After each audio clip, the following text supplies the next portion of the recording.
आरव की प्रेरणादायक कहानी दोस्तों। किसी शहर की भीड़-भाड़ से थोड़ी दूर एक झोपड़पट्टी बसी थी। चारों तरफ टीन की छतों वाले छोटे-छोटे घर थे। बरसात में ये छतें ऐसे टपकती जैसे आसमान ने सारा पानी इन्हीं झोपड़ियों पर बरसाने का ठान लिया हो। वहीं रहता था आर्व, लगभग 22 साल का दुबला-पतला लड़का। उसके चेहरे पर हमेशा एक उदासी सी छाई रहती है, मानो जिंदगी ने उसके सपनों पर ताले लगा रखे हों। आर्व के पिता दिहाड़ी मजदूर थे। कभी काम मिलता तो 2 वक्त का खाना जैसे तैसे नसीब होता, और अगर काम ना मिला घर में सन्नाटा छा जाता। उसकी मां लोगों के घरों में झाड़ू पोछा करती थी।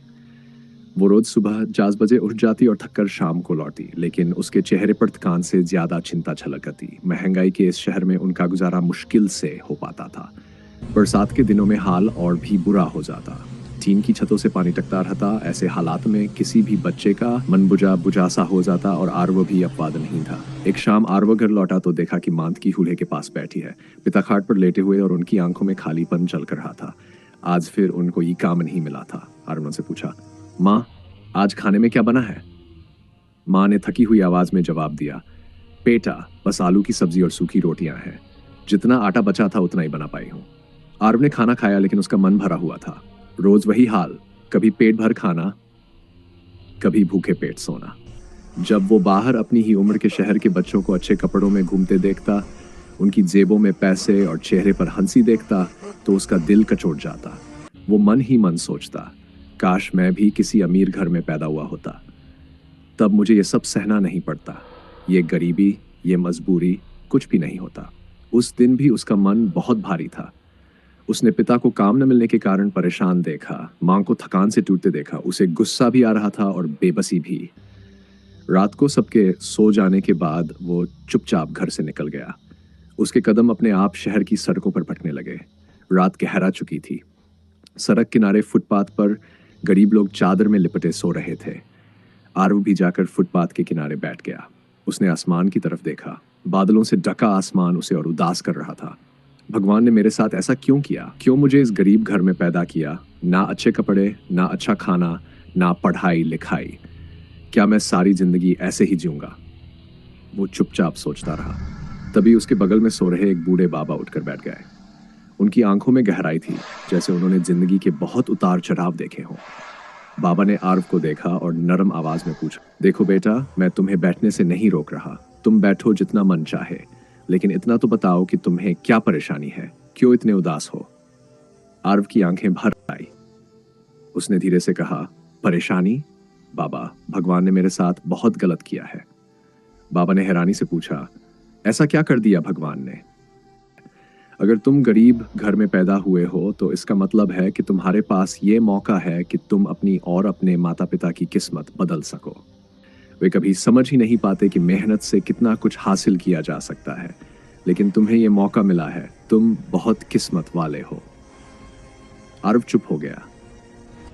बाबा से मुलाकात के बाद आरव की सोच पूरी तरह बदल चुकी थी। अब उसके अंदर एक नई आग जल चुकी थी।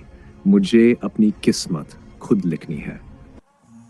अगली सुबह जब सूरज की पहली किरण झोपड़पट्टी की टीन की छतों पर पड़ी, आर्व ने ठान लिया कि अब वह किसी का मोहताज नहीं रहेगा। उसने मां को प्रणाम किया और बोला, मां, अब मैं काम की तलाश में निकल रहा हूं। चाहे छोटा काम हो या बड़ा, अब मैं मेहनत से अपनी किस्मत बदलूंगा। मां ने आशीर्वाद दिया। आंखों में उम्मीद की चमक आ गई। उसे लगा जैसे सालों बाद घर में कोई उजाला लौटा हो।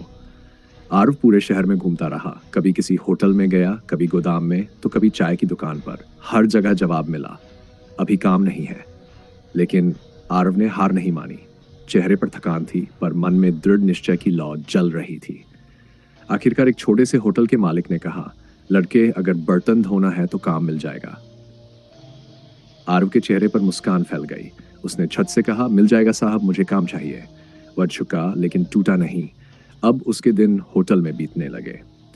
वह सुबह से लेकर रात तक बर्तन धोता, टेबल साफ करता और ग्राहकों को पानी पिलाता। हाथों में छाले पड़ गए थे, लेकिन उसके चेहरे पर उम्मीद की चमक और बढ़ गई थी। वह हर हफ्ते थोड़े थोड़े पैसे बचाने लगा।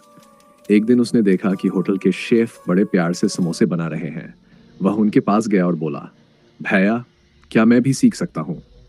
शेफ ने मुस्कुराते हुए कहा, क्यों नहीं बेटा, मेहनती लोग ही आगे बढ़ते हैं। धीरे धीरे आरव ने समोसे बनाना सीख लिया। वह जब भी होटल बंद होता, रसोई में जाकर नई चीजें आजमाता। कुछ महीनों में वह इतना अच्छा बन गया कि शेफ भी उसकी तारीफ करने लगे। उसने अपने बचाए हुए पैसों से आटा, तेल और मसाले खरीदे। घर आया तो माँ ने हैरानी से पूछा, बेटा, ये सब क्या करने वाला है? आरव ने आत्मविश्वास से कहा, माँ, अब मैं खुद का काम करूंगा। मैं समोसे बनाऊंगा और बस स्टैंड पर बेचूंगा। माँ की आंखों में खुशी और डर दोनों थे। खुशी इसलिए कि बेटा कुछ करने जा रहा था, डर इसलिए कि पता नहीं सफल होगा या नहीं। लेकिन आरव का आत्मविश्वास देखकर उसने मुस्कुराकर कहा, जा बेटा, भगवान तेरे साथ है। अगले दिन आरव ने पुरानी साइकिल पर एक छोटा ठेला लगाया। उसने खुद के बनाए समोसे रखे और बस स्टैंड पहुंच गया। पहले दिन लोगों ने उत्सुकता से देखा। फिर एक आदमी ने समोसा लिया, खाया और बोला, अरे वाह, बहुत स्वादिष्ट है। आरव मुस्कुरा उठा। उसका आत्मविश्वास बढ़ गया। दिन भर में सारे समोसे बिक गए। घर लौटते वक्त उसकी आंखों में संतोष था। उसने मां से कहा, मां, आज मेरी मेहनत रंग लाई। धीरे धीरे उसके समोसे पूरे इलाके में मशहूर हो गए। हर दिन भीड़ बढ़ने लगी। अब उसके पास खुद का ठेला था, फिर छोटी दुकान बनी। वह अपने माता पिता के लिए नया घर लेकर आया। माँ ने नए घर की चौक पर आरती की थाली रखी और कहा, बेटा, आज सच में तेरी मेहनत ने भगवान का काम किया है। एक दिन वही बूढ़े बाबा उसके ठेले के पास आए। आरव ने दौड़कर उनके चरण छुए और बोला, बाबा, आपकी बातें याद है ना? आपने कहा था कि मेहनत ही भगवान है। वही बात मेरे जीवन का सच बन गई। बाबा मुस्कुराए और बोले, नहीं बेटा, मेरी बातें नहीं, तेरी मेहनत और तेरी सच्चाई ने तेरी जिंदगी बदल दी। आरव की आंखों में चमक थी। उसने अपनी दुकान के ऊपर बड़ा बोर्ड लगवाया, मेहनत ही भगवान है। कहानी का संदेश, किस्मत बदली जा सकती है अगर इंसान हिम्मत और मेहनत से